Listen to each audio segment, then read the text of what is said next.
Voy a hacer una breve intervención en dos cortes, uno sobre mi obra de investigación y otro sobre mi obra de creación, para que los lectores y lectoras de Cervantes Virtual se animen a leer los textos que tengo aquí colgados.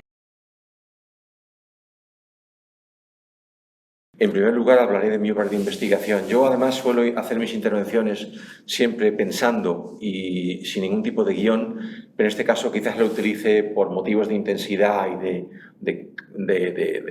para sintetizar el mensaje, ¿no?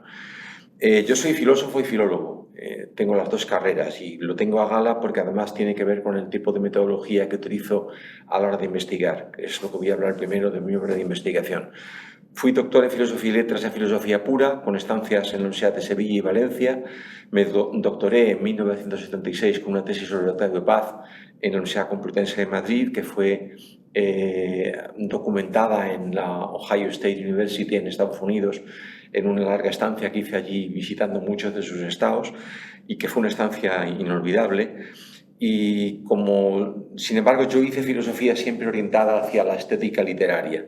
Y luego abandoné el universo abstracto de la filosofía que formó mi cerebro e hice filología hispánica en la Complutense. Esto es muy importante porque significa que toda mi visión metodológica que parte de la relación entre ideología y literatura desde un punto de vista no necesariamente marxista, pero buscando los contenidos y las cuestiones temáticas de pensamiento, tienen que ver con esta aproximación doble de filosofía y filología que yo he intentado en mi discurso investigador. Además, esto indica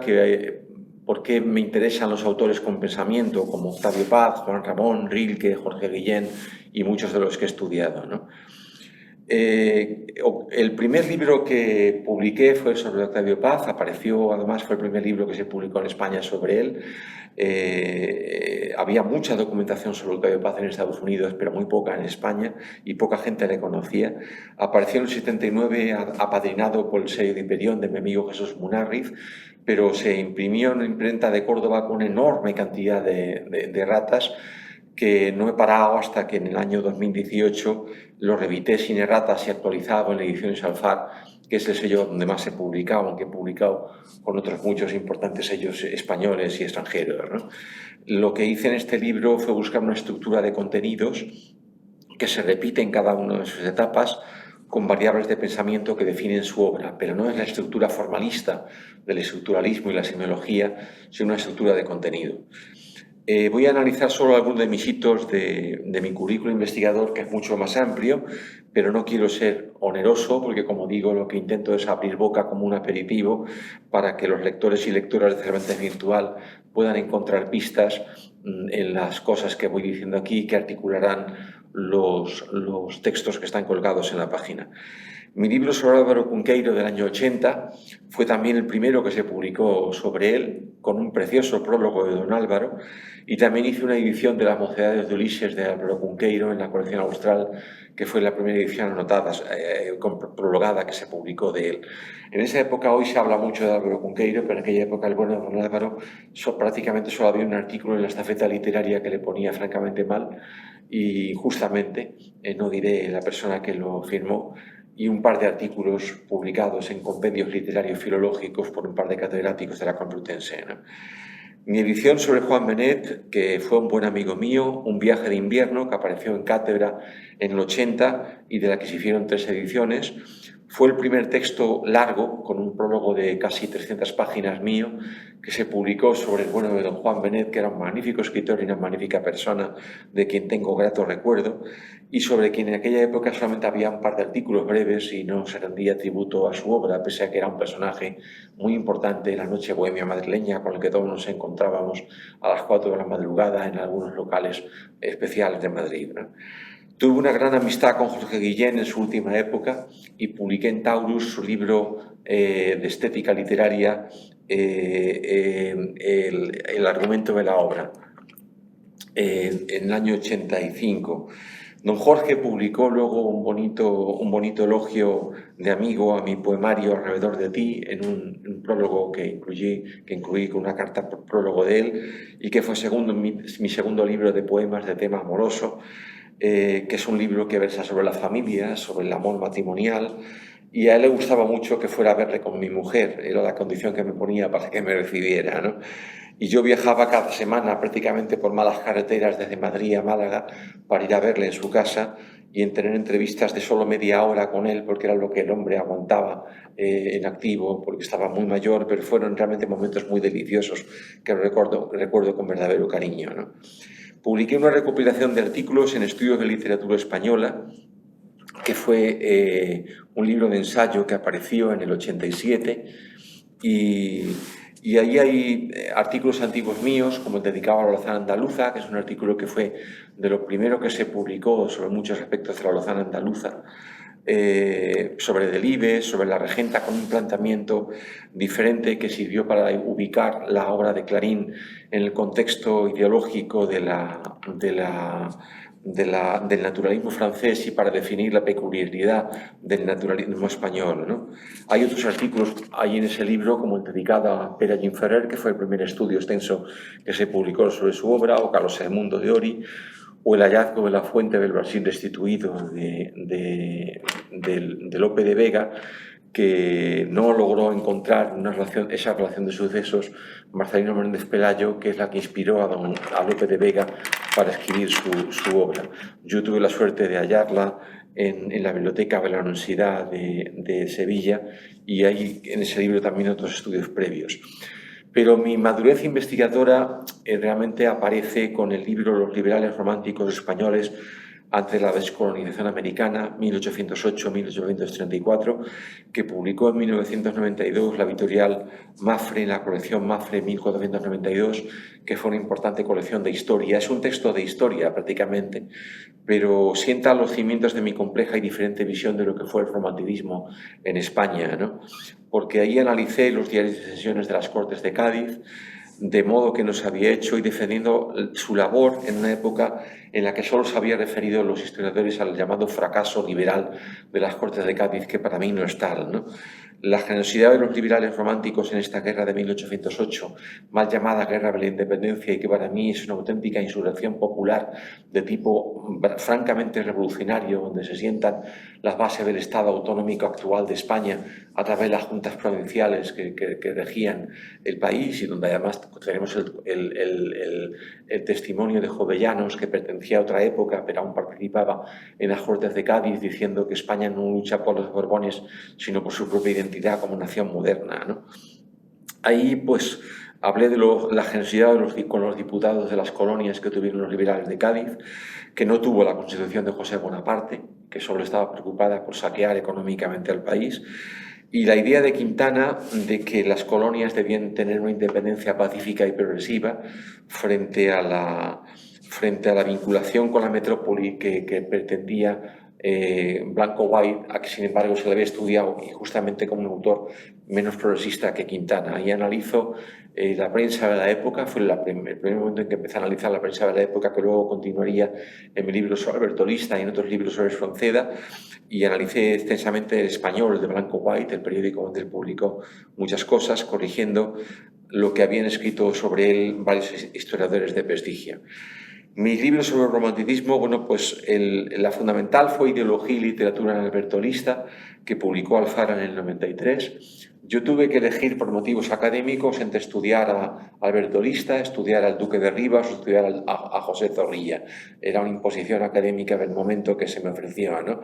Y bueno, luego me resarcí con el Duque de Rivas. Me hubiera gustado más hoy día, pienso, haber publicado un libro extenso sobre el Duque de Rivas, que hubiera sido una especie de Busagol actualizado, ¿no? Pero en este libro sobre Alberto Lista analicé de una manera muy extensa la obra de Lista, demostré que había un neoclasicismo tardío que es coetáneo del romanticismo, que tuvo una enorme influencia ideológica y a niveles de filología, de historia, de muchos aspectos de ensayismo, incluso de filosofía, etc. Y Lista me descubrió todo el análisis de la prensa que realicé desde finales del 18 hasta la mitad del 19, que es donde él vive, y que fue la primera vez que se analizaba prácticamente de un modo tan completo la prensa de esa época. Y bueno, pues yo demostré cómo injustamente a Manuel José Quintana, a Alberto Lista, a Juan Nicasio Gallego, a José Marchena, que es un intelectual importantísimo que algún día me gustaría estudiar, el joven duque de Rivas. Bueno, a Rivas se estudia en el siglo XIX, pero estos otros autores que menciono injustamente se estudian en el XVIII, y eso es un falsamiento de realidad, porque son autores netamente del XIX y hay que estudiarlos en paralelo a la obra de los autores románticos, ¿no? El alba del romanticismo español recogió inéditos recopilados de Lista, Quintana y Gallego y José Musso, apareció en Alfara en el 93, y demuestro cómo los poemas de Juan Nicasio Gallego, que son poemas patrióticos, pues los españoles no estaban para escribir poemas sobre florecitas ni tempestades, hicieron un poema sobre la guerra, poemas sobre la guerra de la independencia, que yo prefiero llamar Guerra de 1808, porque no fue una guerra simplemente de expulsar al invasor, sino que fue una guerra de auténtica reafirmación, popular. Y bueno, pues contiene cartas de Quintana de indudable valor. Mis estudios sobre Quintana los prolongué luego después en Manuel José Quintana y el espíritu de la España liberal, donde la mitad del libro son textos desconocidos de este autor importantísimo que había sido preterido por la crítica, salvo Delosier, que además no estudia completa la obra de Quintana, se corta en su juventud. Y es importante porque yo demuestro cómo los poemas Al mar, de 1798, que es un poema panteísta, de los pocos poemas panteístas de la literatura española, con el tema del mar, que era el símbolo de la revolución liberal, y cómo ese poema inspiró a Lord Byron para el primer canto de Childe Harold Pilgrimage, que la peregrinación de Childe Harold, donde habla de Cádiz, y Lord Byron hizo un viaje a Cádiz para conocer el mar que había cantado Quintana, lo cual demuestra la vinculación de Quintana con el romanticismo, y que el romanticismo no llega tarde y mal a la modernidad en 1835 con el Don Álvaro, como os había dicho, sino que por el contrario, ya en 1798, o en el poema de Quintana, Ariadna, con un suicidio romántico de 1795, pues ya hay datos románticos, lo que pasa es que van a ser interrumpidos por la guerra de 1808, que para mí es una guerra romántica y una revolución liberal, ¿no? Bueno, todo esto lo he estudiado en estos libros y en otros muchos artículos. Mis libros de investigación, si se leen sobre la época final del XVIII y hasta el romanticismo, intentan replantear tópicos antiguos que se habían hecho sobre el romanticismo de una manera muy renovadora, lo digo con toda sinceridad, ¿no? Pero luego volví a mi querido siglo XX con José Bergamín, una antología poética que apareció en Clásicos Castalia, que Miguel García Posada en El País lo detectó como el mejor libro de la Feria del Libro de la época. Y aquí se puede ver en estas páginas el estudio preliminar ampliado en el libro El sueño de José Bergamín, que publicó Alfara en el 97. Luego seguí con la obra de los románticos del 19 al 20, o sea, oscilando del 19 al 20, estudié la obra de los románticos, volví a Espronceda para completar el esquema ideológico del romanticismo que iba estudiando, y apareció La sombra de Espronceda en 1999, donde recalé ampliamente en El Diablo Mundo, con muchas aportaciones diferentes de esta obra que para mí es la cumbre del romanticismo europeo probablemente, y su novela Sancho Saldaña, que había sido lamentablemente preterida, ¿no? Todo ello llega a la edición de José Espronceda, Obras completas, que publicó Cátedra en el 2006, con casi 1.400 notas filológicas, y mi libro más reciente, El otro Espronceda Balfar, publicado en 2016, que estudia la prensa revolucionaria de Espronceda, y donde encontré un poema inequívocamente suyo, sin firma, que recoge toda la trama del argumento del Diablo Mundo, ¿no? Estudié la obra del Duque de Rivas y lo publiqué de modo más fiable y completo, toda su poesía completa y todo su teatro completo en el Alfar, y publiqué una tragedia inédita suya, Doña Blanca de Castilla, que se había perdido. Publiqué Poetas románticas españolas, una antología de poetas románticas donde analizo las leyendas de Avellaneda, que habían sido preteridas por la crítica, o la visión progresista de Carolina Coronado, y luego, buscando el estudio de los autores idealistas, en el siglo XX, publiqué diversos libros de Juan Ramón Jiménez, La muerte y unidad o La realidad invisible con diversos inéditos. Interpreté a través de la metafísica de Krause, aquí aparece mi doble vertiente de poeta, de filólogo y de filósofo, a través de la metafísica de Krause interpreté lo que se entendía como un libro abstruso que no tenía sentido y cuya interpretación demostré clara, basándome en esos textos de ese autor alemán que debió conocer a través de la institución de enseñanza, y destaqué el sentido de Dios deseado y deseante a través de la fusión mística de sujeto y objeto en un libro que apareció en Reichenbergen en Alemania, donde hay también un estudio breve sobre el erotismo de Alberti. También publiqué otros textos sobre autores del siglo de oro, como los inéditos de Quevedo al duque de Osuna, que también contienen cartas inéditas de Felipe III y Felipe IV y el duque de Osuna, que supuso una transcripción de la endiablada letra de los amanuenses del siglo XVII. Estudié a Zorín y ahora actualmente, para acabar, mis campos de estudio son dos y son verdaderamente ambiciosos porque harían falta 20 vidas para hacer cada uno de ellos. Uno es el que dedico a Valle Inclán, está mi libro aquí colgado, Valle Inclán y su leyenda, al hilo del ruido ibérico, que estudia el ruido ibérico como la obra cumbre de Valle Inclán, analizando detenidamente su sentido, que eso no se había hecho porque había habido estudios muy buenos acerca de la historia del ruido ibérico y los efectos sexuales del ruido ibérico, pero no de su sentido. Y, por ejemplo, ahí aparece la relación con Josephine Peladán, el Rosacruz masón, otros muchos temas. Y edité luego el ruido ibérico en cátedra, de la que va por segunda edición. Recomiendo la segunda edición muy ampliada, donde se analiza, por ejemplo, la vinculación de Valle Inclán con el anarquismo, ¿no? Y todo ello conduce a la obra que considero el testamento literario de Valle, que es Manuscritos inéditos del ruido ibérico, publicado en Sevilla por Renacimiento, que obtuvo en 2020 el galardón a la mejor edición, a la mejor coedición con editorial privada de editorial universitaria, y que tiene verdadero valor literario y que es todo un libro inédito de Valle Inclán que obviamente no se había publicado, ¿no?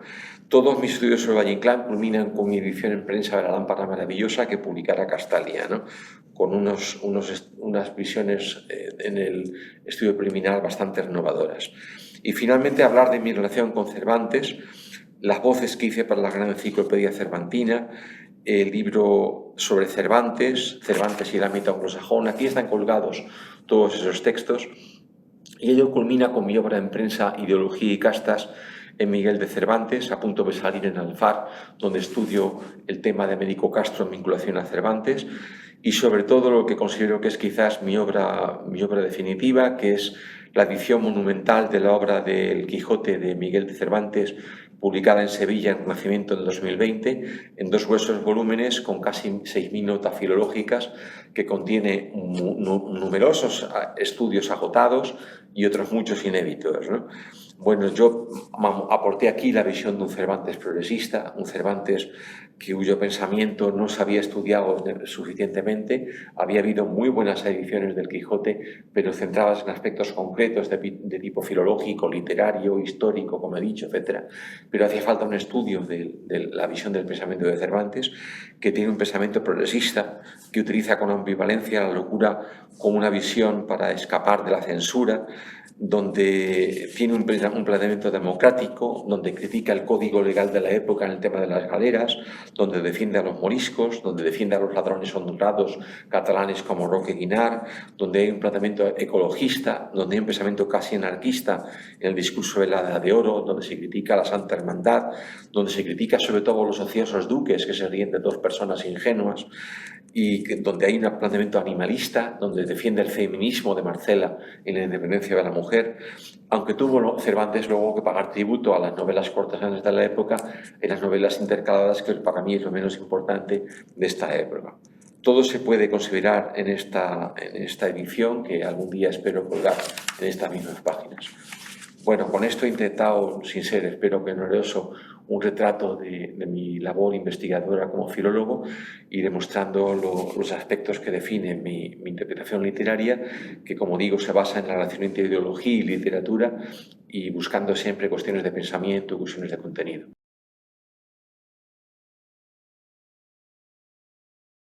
En este segundo corte, confiando que en el primero no haya resultado pedante, lo único que he hecho ha sido intentar defender lo que he trabajado durante toda mi vida con sano orgullo y en absoluto con pedantería o con soberbia, ¿no? Simplemente es hacer conocer lo que creo que es lo que he hecho, ¿no? Yo comenté, ahora voy a hablar de mi obra de creación, seré mucho más breve. Como dije antes, yo creo que la obra de creación es lo más personal de un intelectual y lo que todos preferimos. Yo nunca olvido lo que me pasó con Dámaso Alonso, que le tenía una enorme admiración. Él publicó una enorme cantidad de volúmenes de su propia obra en la editorial Gredos, que contiene aportaciones importantísimas, como todos sabemos, y sin embargo la parte de creación está reducida a una parte mínima en el último volumen de esa obra completa. Y sin embargo, yo me acuerdo que Dámaso Alonso me comentaba Félix Grande cuando yo colaboraba con cuadros americanos,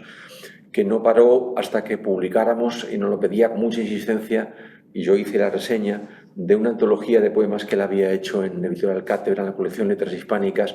en las que yo también luego publiqué en esa colección de clásicos una antología de mis propios poemas, ¿no? Sin que obviamente quiera compararme con don Dámaso, pero que es que lo que más quiere un intelectual es su poesía. Yo francamente creo que lo que quizás mejor he podido aportar a la intelectualidad española justamente es la poesía. Para mí, poesía debe escribirse bajo la inspiración y yo escribo solo bajo ella. Aunque luego después yo corrijo y sigo corrigiendo y elimino e intensifico el poema para que sea mucho más sugerente. Lo que ocurre es que al fallecer mi mujer desapareció mi inspiración y dejé de escribir poesía, ¿no?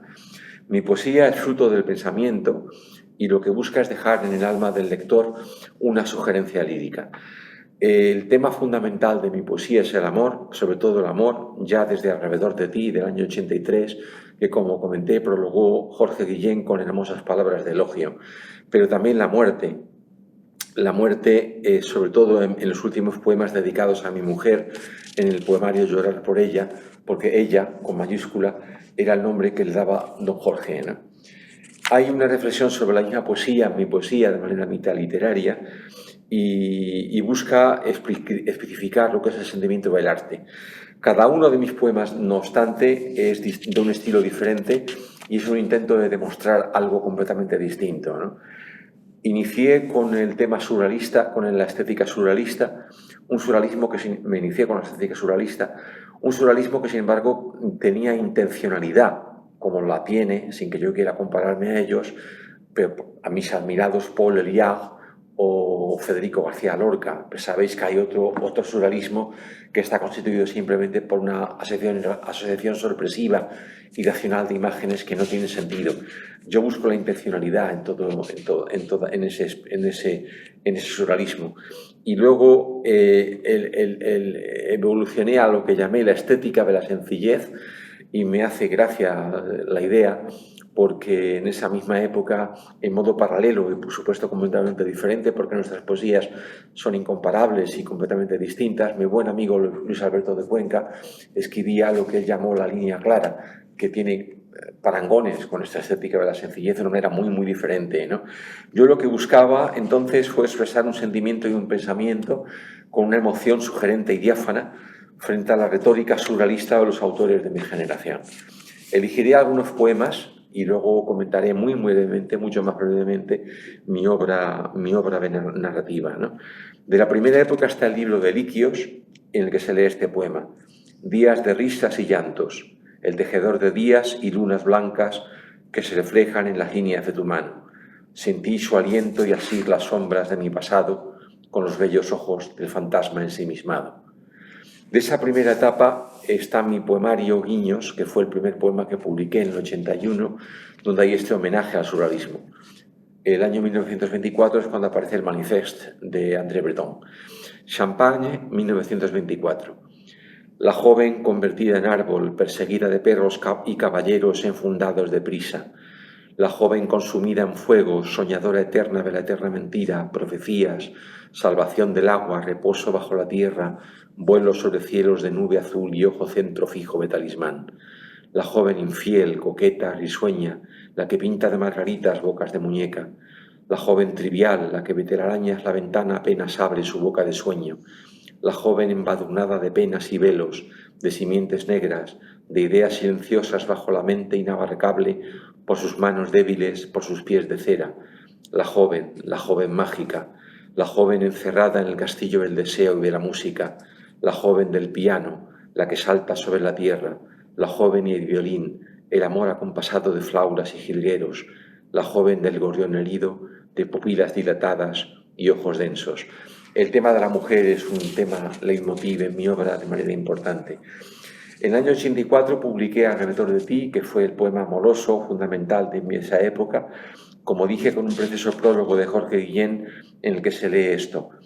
por parte de don Jorge. Hace mucho tiempo que no leía un libro de amor, un libro nuevo, tan verdaderamente inspirado, con inspiración auténtica, que va más allá del alrededor y se interna en el amor corporal, en su arrebato y sus placeres y su fervor secreto. Da gusto sentir esa plenitud íntima que se transmite a las palabras, las revela y las reserva.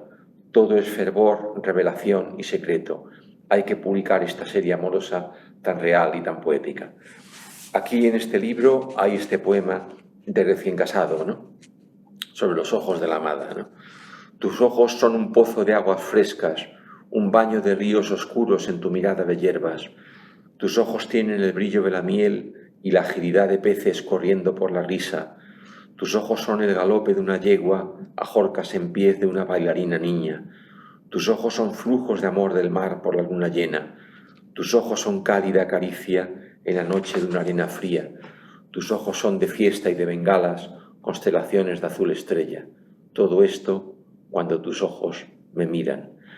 El siguiente poemario fue Las cuatro estaciones y el amor, del año 90, que versa sobre el amor a través de las cuatro estaciones. Ya hay aquí una mayor brevedad en los versos, herencia de los haikus de la etapa hinduista de Octavio Paz. Por ejemplo, este. Sierra morena, ojos negros, de fantasma ensimismado, luna blanca, tu pecho. Del año 90 también es la otra tierra, que apareció con prólogo de Luis Alberto de Cuenca y con unas fotografías muy hermosas de mi recientemente fallecida amiga Ouka Lele, que fue siempre una persona generosa y buena, con una aún mayor concisión interna en los poemas. Eres agua, alma, inagotable, imposible, insondable, mía. Y otro poema, siento que se me agotan las palabras,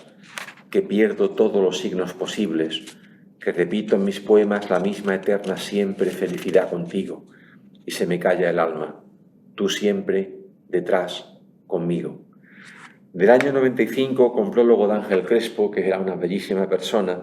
otro poema que toca el tema del amor, aquí en la prolongación de la figura de mis dos hijas. Se llama Tres pájaros en primavera y se ocupa en metaliteratura de la propia poesía. Así por ello digo, el oficio de escribir hace al hombre dudar de todo, excepto de sí mismo. En el Palacio de la Sabiduría de 2001, que apareció con mi buen amigo, un prólogo de mi buen amigo Jaime Siles, hay bellas evocaciones de la Sierra de Córdoba, donde vivo, y que es mi unamuniano paisaje del alma siempre. Y aquí digo, ¿para qué escribes? Para penetrar en la profunda cima del deseo, para abrir una puerta al infinito,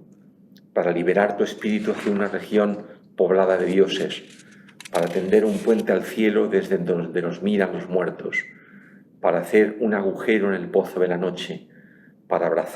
abrazarte desde los signos y hacer el amor con tu imagen que dibujo con un solo gesto sobre esta página.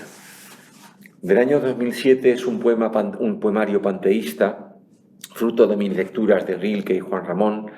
que informa mi poesía este panteísmo desde mi juventud con estas lecturas. Un panteísmo que he considerado como una especie de ecologismo metafísico. Adagio al sol, en donde se lee este poema que se llama Agua. Agua, el lago en calma, recuerdo de una muchacha dormida, la inspiración, la llama del hada, el aliento de las musas, y comprender que todos nuestros versos son signos que borrará el agua, que borrará el tiempo. El siguiente poemario de 2009 fue Fantasmas en la niebla, que se publicó con un prólogo de Gustavo Martín Garzo, también buen amigo, donde se canta el amor con este poema. Mi sien sobre tu sien, y entonces siento latir el universo. Y finalmente el poemario Llorar por ella, que inspiró la muerte de mi esposa, que fue lo único que escribí y que aún no puedo recitar sin emocionarme. Por eso evito leer poemas de este poemario.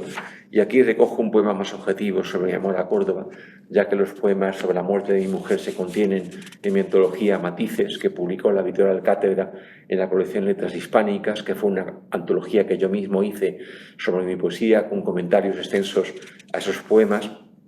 y donde hay un poema que escribí la noche en que falleció mi esposa, ahogada en la piscina de nuestra casa por un corte de digestión, ¿no? Córdoba, mujer, sueño. Córdoba, ciudad madre, misterio de aguas dormidas que fluyen como los ojos, lágrimas de una muchacha, de ella, desde el centro húmedo de su cuerpo, bajo el manto de los olivos, encinas, algarrobos, romeros, jaras, que emanan desde lo alto de la sierra, mujer morena, donde tu ceniza deja su pozo, como yo, como tú, la vida, en ese rincón claro a la sombra del mediodía, que es la sombra de la noche, al final de todo, donde habite ella. Y este poema sobre mi mujer. Detrás de la mañana estaba la tarde,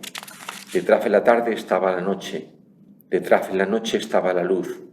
detrás de la luz estaba el agua, detrás del agua estaba la sombra, detrás de la sombra estaba el beso, detrás del beso estaba la lágrima, detrás de la lágrima estaba la ausencia, detrás de la ausencia estaba el recuerdo, detrás del recuerdo estaba el dolor, y cuando ella no estaba, estaba la nada.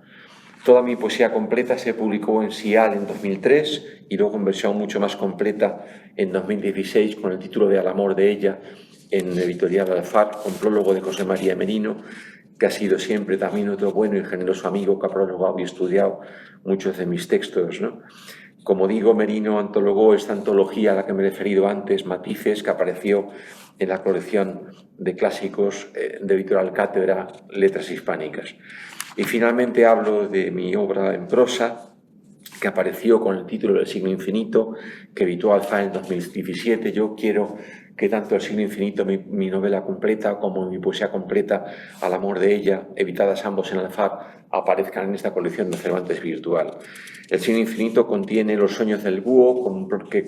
apareció con un prólogo de Pere Gimferrer y los primeros dibujos de Oukalele, que son unos cuentos muy irónicos, otros muy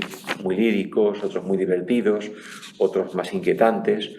Apareció luego Los dioses de la noche, del 2004, con prólogo de Leonardo Romero Trabar, donde hay un relato muy bonito sobre la leyenda vasca de la Dama de Amboto, donde hay un diario imaginado de la marquesa de Montehermoso, que era una marquesa afrancesada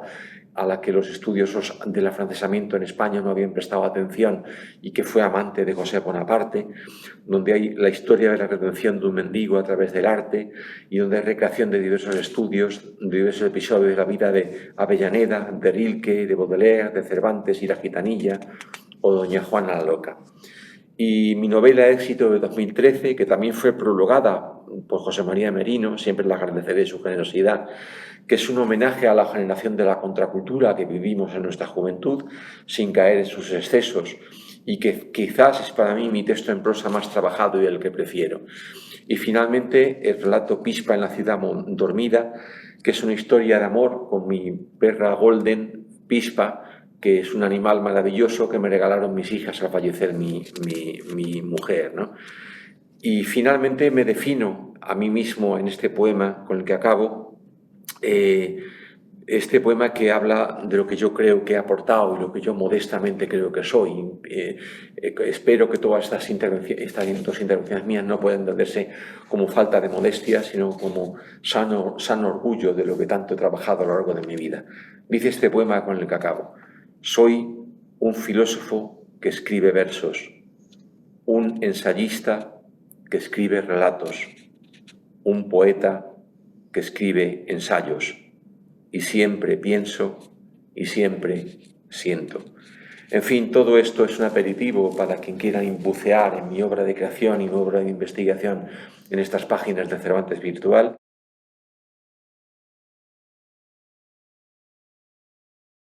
En este tercer corte mucho más breve, sí quería hacer un añadido que es importante a los otros dos, para quien tenga interés en mi modesta obra. Yo comenté que los dos temas que estoy trabajando ahora son nada menos que Cervantes y Valle Inclán. A Cervantes los llevo trabajando desde el año 1992, en paralelo a todos mis estudios acerca del 19 y del 20. Y bueno, pues los estudios que he hecho sobre el romanticismo también tienen una cierta, vamos, a mí me parece que es una indudable solidez, y los tenéis colgados todos en la página de Cervantes Virtual, con lo que los podéis disfrutar. Y bueno, pues hablando de Valle Inclán primero, la edición mía de Ruy Ibérico de Valle Inclán fue la primera edición anotada, y yo creo sinceramente que la crítica no se había percatado de la enorme profundidad y interés que tiene esta obra. Porque para mí El Quijote y el Ruy Ibérico de Valle Inclán son las dos obras cumbres, no solo de la literatura española, sino de la literatura universal. Así lo digo con toda claridad y lo he intentado demostrar en mis obras. En el caso del Quijote está claro, pero en el caso del Ruy Ibérico no estaba tan claro. Entonces, lo que se plantea en el Quijote no es tanto la crítica de los libros de caballerías, como el tema de la concordancia entre lo que es el realismo y lo que es el idealismo, ¿no? A través de ese idealista maravilloso que es Don Quijote, ¿no? Y en el caso de Valle Inclán, el Ruy Ibérico es muy importante, porque el Ruy Ibérico lo que creo que versa es acerca de la validez o no del tema de la revolución. Si la revolución se puede hacer, si merece la pena y si tiene algún tipo de finalidad y de éxito, ¿no? Nada menos. Es un tema absolutamente universal, ¿no? Yo creo que la crítica se había dado cuenta de cosas muy valiosas de Valle Inclán, por ejemplo, acerca de la historia, como hizo Leda Schiavo, o por ejemplo, acerca de temas textuales como Cebudgó, o otros muchos temas, Esperati Piñero, etcétera, ¿no? Pero me parece que el sentido de fondo que tiene la obra estaba por ser descubierto. Si manejáis la edición mía de Ruy Ibérico, os recomiendo que no manejéis la primera, sino a partir de la segunda, que está publicada en la editorial Cátedra, en la colección Letras Hispánicas, la del 2021 y las sucesivas que se vayan reproduciendo, porque ahí yo analizo, por ejemplo, el tema de la relación de Valle Inclán con el anarquismo, que es un tema que tampoco se había tocado, ¿no? Y bueno, quien quiera disfrutar de mi concepto de Valle Inclán, aquí está colgado en esta página un libro que para mí es seguramente mi ensayo más maduro, que se llama Valle Inclán y su leyenda al hilo del Ruy Ibérico,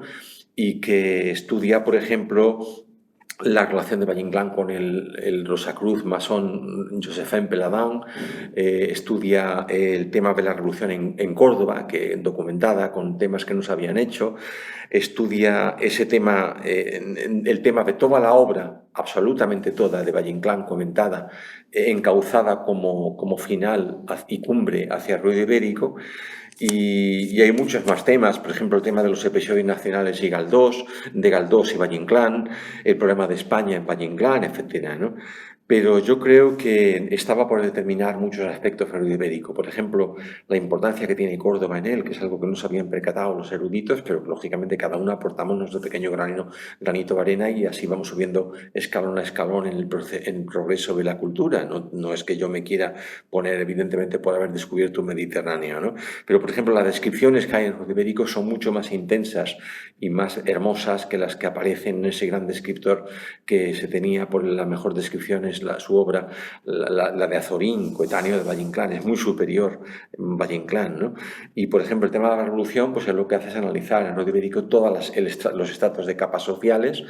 y desde la reina, con una enorme valentía, hasta la clase aristocrática, hasta la clase del pueblo, hasta los revolucionarios, y lo que es curioso es que a todas les aporta una enorme ternura humana y al mismo tiempo una enorme dosis de crítica y que procede del escepticismo ideológico que yo creo que late bajo Valle Inclán, porque no presenta una visión maniquea de la revolución como van a hacer sus coetáneos de los novelistas sociales de preguerra, que planteaban una izquierda beatífica y una derecha demoledoramente arcaica.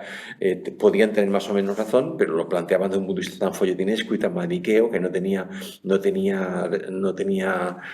validez como objetivamente. En cambio, Valle Inclán presenta un retrato con todas las clases sociales con una enorme intensidad y no deja títere con cabeza, ¿no? Bueno, finalmente esa edición mía de Ruido Ibérico y ese libro Valle Inclán y su leyenda se deben completar con manuscritos inéditos de Ruido Ibérico, que es todo los que yo los transcribí, llevé la gestión para publicarlos, etcétera, que se ha publicado Renacimiento y que de momento no están en la cátedra en el Cervantes virtual,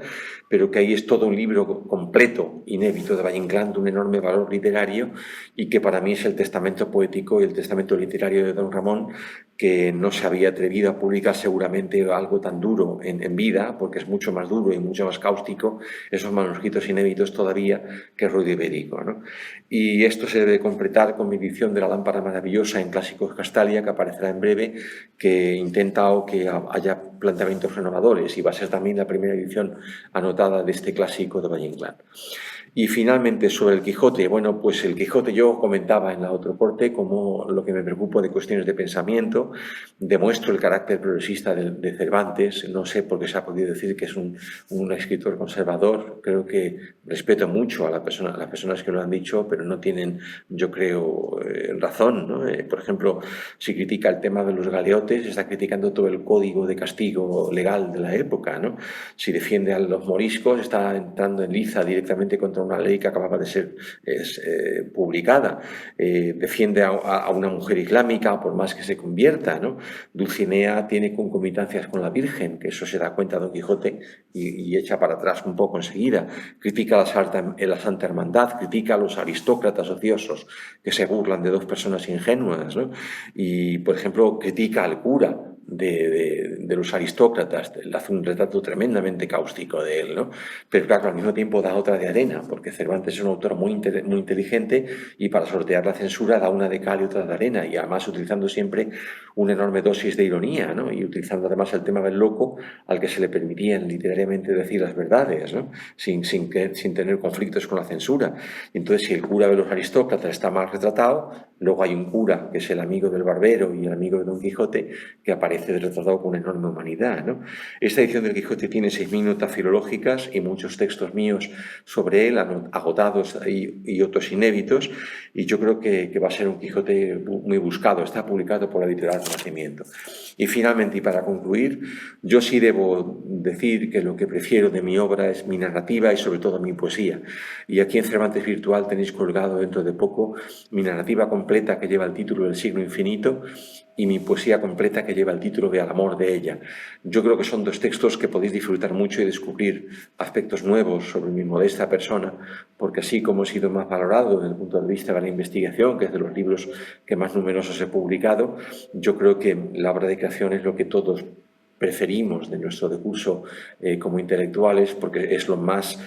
personal que se puede aportar, y yo creo sinceramente que hay aportaciones bonitas tanto en la poesía sobre todo como en la narrativa, partiendo de un concepto idealista de la literatura.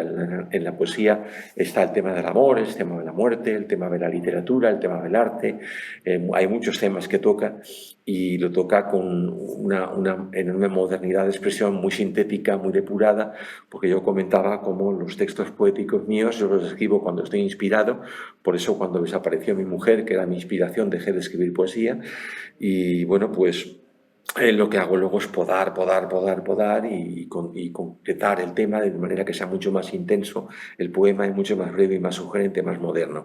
Y en el caso de la narrativa, pues partiendo de un punto de vista muy idealista, pues es una narrativa que tiene también, me parece, textos de belleza, tanto desde el punto de vista irónico como desde el punto de vista estético, ¿no? Y bueno, yo invito simplemente a que quien tenga interés en mi modesta obra, pues que sea capaz de bucear en los textos que colgaba en Cervantes Virtual. La poesía se puede completar con una antología que yo hice para una colección de clásicos, la colección Letras Hispánicas de Editorial Cátedra, que es una colección muy prestigiosa, y allí comento mis poemas, pero yo creo que simplemente leyendo la poesía completa que tienen aquí colgada o la narrativa completa, tienen una idea clara de lo que es lo que yo pienso acerca de la vida y acerca de la literatura y de los temas trascendentales de la cultura y de la vida humana. Muchísimas gracias.